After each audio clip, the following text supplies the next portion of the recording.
Prime spot reserved on a nice day. Might as well be a fortune teller, Mitch. Nah, was just lucky, that's all. Too bad we're gonna turn this place into a blood fest later. Wish we were back at the camp eating steak like we used to. Yeah. Feels like forever since I sunk my teeth into a proper steak. It was affordable back then. Real meat's too expensive now. If it weren't for my wheels getting clapped with my guitar in it, I'd be out here singing songs.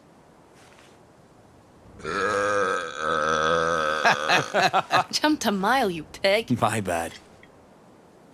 Let me... Come the fuck on.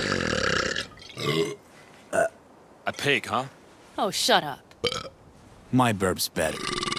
Truth is, Cassidy's burp's way nasty. I call it the cab burp. You mean the cowboy burp? Whatever the fuck.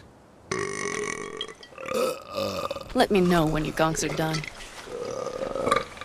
I mean... Yep, told ya.